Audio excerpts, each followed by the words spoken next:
I think Arun has been telling me for a long time for a class session like this. So I won't call it as a master class because I'm still a student. I love to be throughout my life. So it's a strange way to start a session like this with a film clip. Why this particular clip? Why not anything else which I am doing or which I have done? Now, all of us, when we watch film, we talk about visualization and all that. We don't talk about something called oralization, and something to do with sound.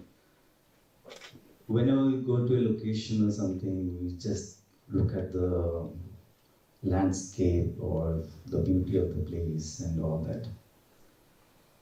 What we don't like to know is what the character is actually hearing in that place, or what is it listening.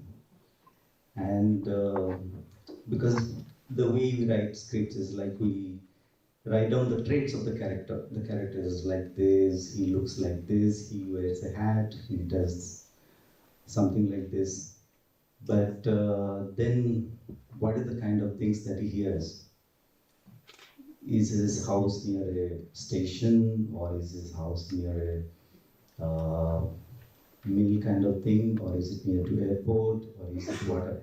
So those characters, those things which I call as oralization. So the way you visualize a film, you need to oralize the film to get the, and it's equal contribution to the cinema as such. So this particular clip, the reason for showing is that this has been one of my favorite clip for a long time. I have not found any alternative to this particular clip. This is a clip from Apocalypse Now, which is a landmark film from Francis Ford Coppola. It's based on Vietnam War, and it was done at a time when Coppola was shooting and shooting, and he didn't know how this film is going to shape up. And they had shot for 1.5 years, and they didn't know how to structure the film. Then comes this man, who has revolutionized the concept of editing and sound design both, and his name is Walter Murch. So Walter Murch sees the rushes and everything, and he devises a structure for the film.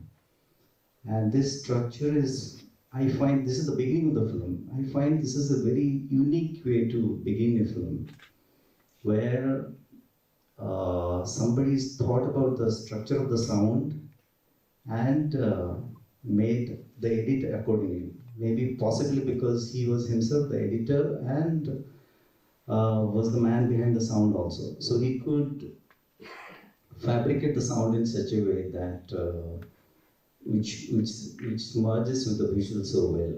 If you notice, what is happening in the visual is that this man is stuck in a hotel room, and he's still not come out of the war. So what they have done is, and this beautiful track from Jim Morrison, most of you would have heard this track, This Is the End. And this song was not composed for the film. So the track was taken and just used in the film in such a way that it says so much about the film. So he's stuck, and then you hear, in the beginning it's almost silence. You see the landscape of Vietnam, and you see from the silence this helicopter sound comes in.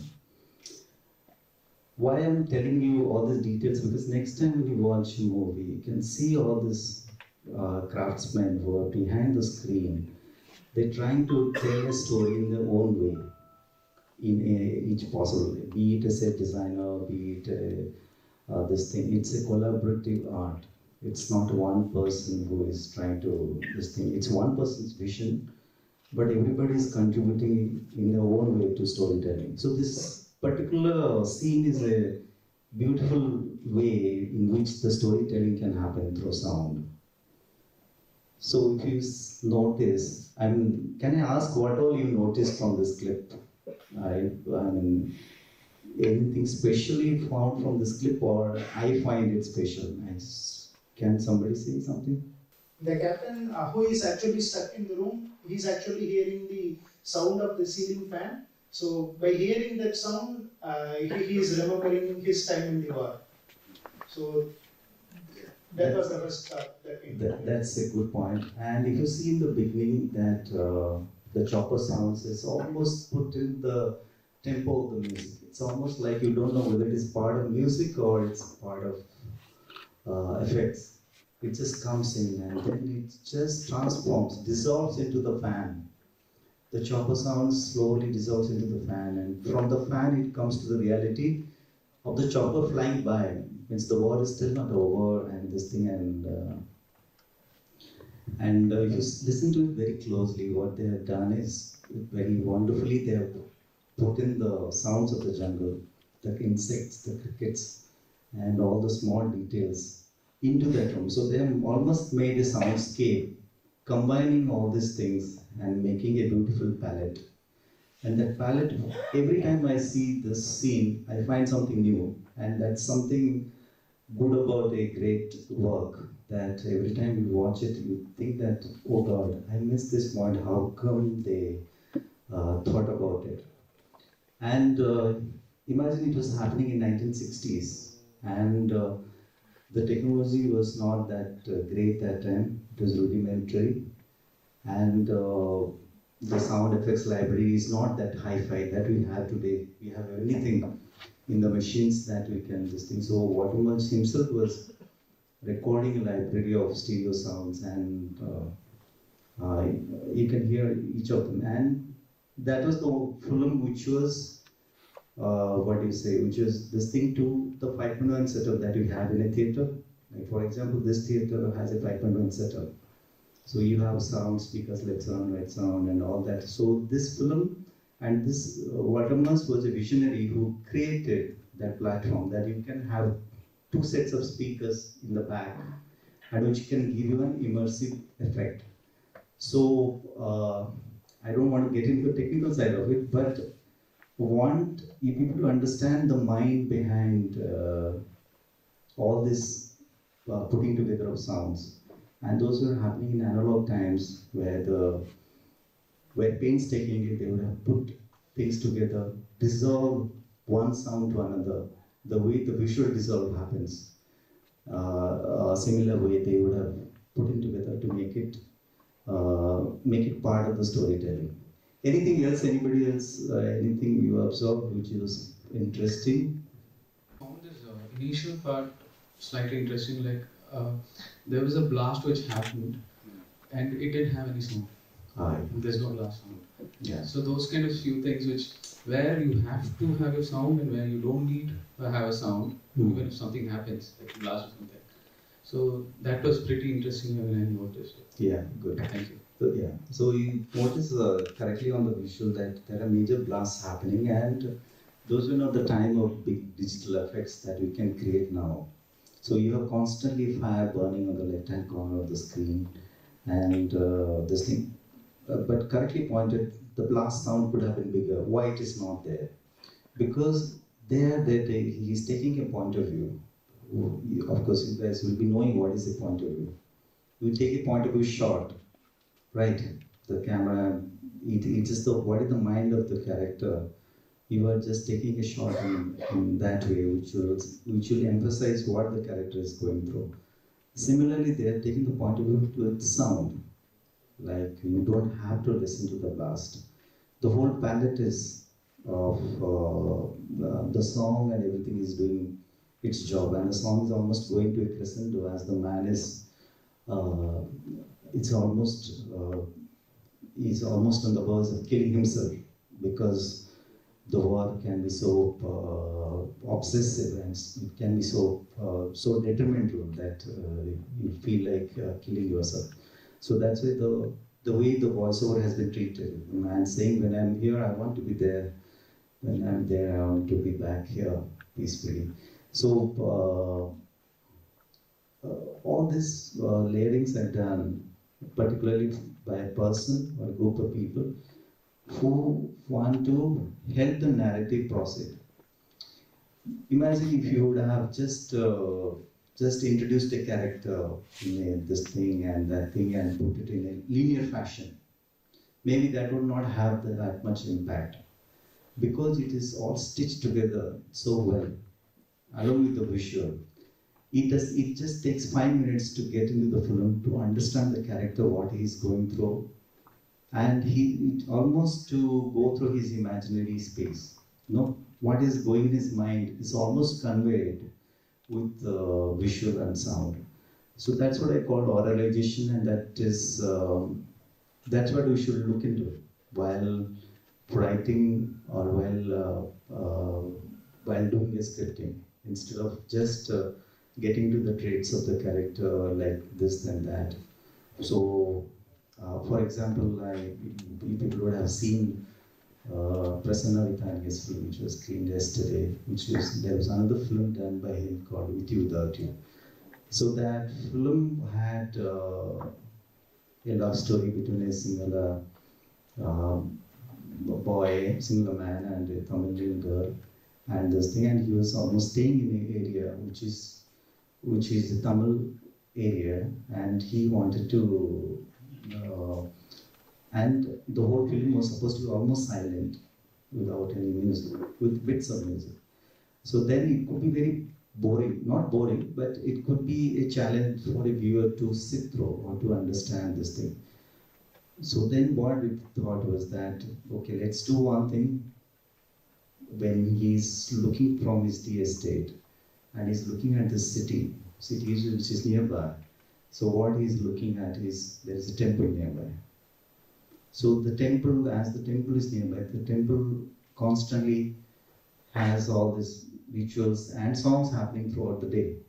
So those songs which is leaking from the temple becomes the background score of the film, and it almost emphasizes the character's mood when they fight with each other, when they have happy moments. So all this leakage becomes this thing. So like that, essentially like that, there can be different ways, but essentially that way, if you have one shot of this thing, then the audience knows that, okay, there is a temple nearby. Then you don't have to show it again. Just that the temple's leakage becomes the character, and it just helps in the narrative. This is one example. Can be so many examples where you can pick up one particular sound or one particular ambient sounds and just put it and make it part of the narrative. Like why sound is essential in cinema or in storytelling. Is it really a craft which needs to be known and which needs to be understood better, so that it can help in storytelling? First film experience, I started off as an assistant, and I was working with somebody named Sridhar, and who is no more.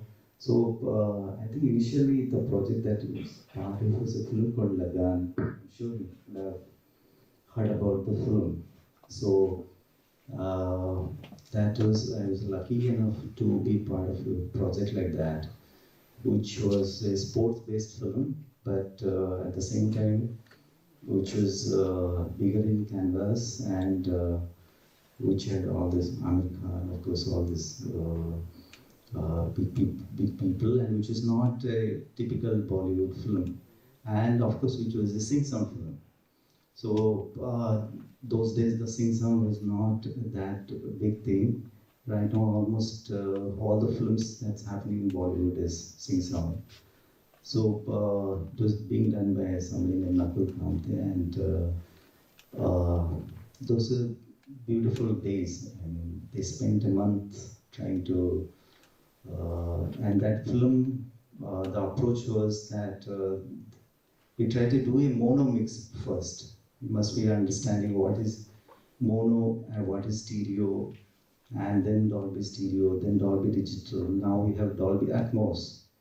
So technology has really advanced with time, and there was a time when the mono was the thing, because most of the theaters was mono theaters, and it was not upgraded technically. This thing, I think, after Jurassic Park came in and DTS was a good thing, and then Dolby also came up with new platforms. It came with Dolby SR and different kinds of technology, which has really helped our cinema viewing experience much better. Now, when you go to a theater, you have all this uh, high fidelity speakers which reproduces sound so well, and which gives you a better experience. So that's what. So that was the project which was very close to my heart, and of course working with all these people who were really perfectionists and trying to create something which was new for that time. Sir, can you explain about the sound script and how would it help the director? Yeah, you see, the idea behind showing this clip was that only. The idea behind showing this clip was that where a director and a sound person are working close by each other to create something like this. That's why I told you, maybe in this case it is possible because Walter Marx himself was the editor. Now it's easier when the person who is editing the film, he is also the sound designer. So then it is, he's able to fabricate, do the cuts accordingly, to the tempo of the music, because this thing, uh, and the director is also on the same platform, this thing. So it's much more easier. That's the reason I showed you this particular clip, because this clip is the best example of this. You can watch the film later on. Watch the film. The film is, of course, a masterpiece, but more than anything else, whatever happens in the film, this particular 6 to 8 minutes really proves that how each and everything in sound you can put in and make a difference to the images. So when do you think the sound script should be prepared? After we finish our script, or while we are developing our script, shall we start our sound script? How does Yeah, I think it should go side by side. When you are writing a script, that's why I told, like when you are writing a script, you are writing the traits of the character. This character is like this, he's in 40s, he does this thing. But if you understand, okay, this character is, he loves music or he loves jazz music, then that becomes a trait. And then you have a jazz music playing in his house sometimes. So that becomes a part of the narrative, right? So then it helps you this thing. So if you that angle you completely cut off and you just think about it later, it is possible. People are thinking about it in the post-production later stage. And I'm saying that may not be organic, you know. When you have something in the beginning and you have something which is part of the script, this thing, and you are bouncing it to your sound people, and they are coming out with something which is interesting or which will help the narrative move forward. Best example what I can say is how they used all of you must have seen this film called Sangeet Srinivasan Rao's Puspak Vimanam, right? That film, if you would have seen, it's the best example. When I saw it in my childhood, I was shocked that in school days, that how these people could think like this. It's about this person, character which is played by Kamal Hassan, and he lives in the chawl kind of place, which is always lots of fights, this thing, and it's always a noisy place. And that noise is almost a character of that space. He's hearing constant all these things happening. So one fine day he's stuck in a 5-star hotel. I'm not revealing what happened in the film. So he's stuck. He's supposed to spend the night in the 5-star hotel. So he tries to sleep, but he can't close his eyes. You know what is he missing? sound? Yeah, he's missing the sound. So they use the soundscape so well to understand that character. So what is missing is that all the noise is missing, and what he can't sleep at all, because it makes it so uneasy staying in that blankness, complete vacuum. So what he does, he goes back to the same place with the tape recorder. He records all the noise for 2 hours and comes back and plays it back in his hotel room and sleeps peacefully. Okay, so that's how the director is taking an approach about or creating a character who, whose relationship with the surrounding and sounds, how difference it makes. So that's the best example what I can say is about the traits of the character. Yes, sir. So the characters in the movie may experience different types of emotions and mood swings. For example, if there is any loss or if there is any death, most of the times in cinema it is conveyed by silence. And but how do you convey other types of emotions in the movie? Yeah, see, our Indian movies are mostly bent on music. We rely on music so much.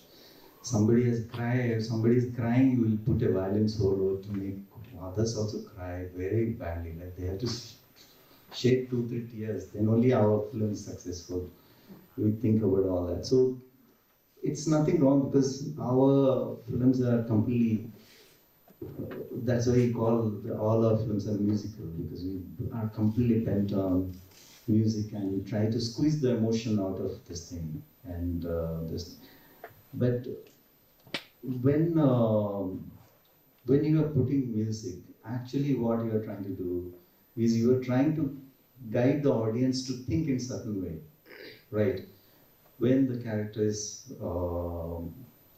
standing alone in a bus stand and in a sad face, we want to put a solo violin because we want to underline that what he's really going through, a sad emotion and all that.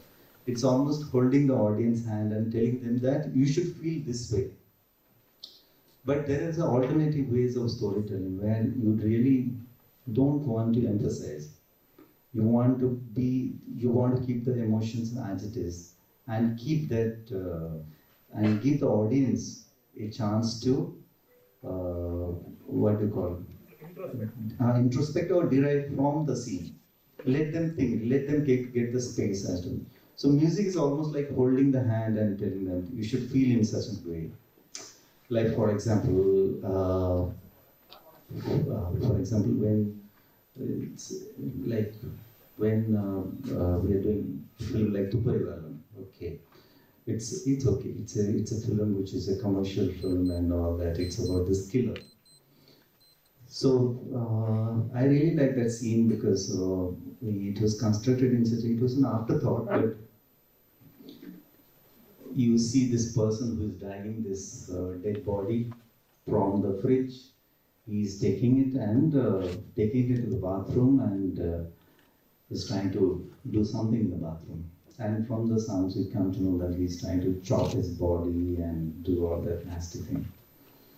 So when the director like Miskina approaches, he loves classical music very much and he's mostly into music. So how he wanted to approach or thought that what if we have the sweetest possible lullaby playing on the top of this, the cruelest of act.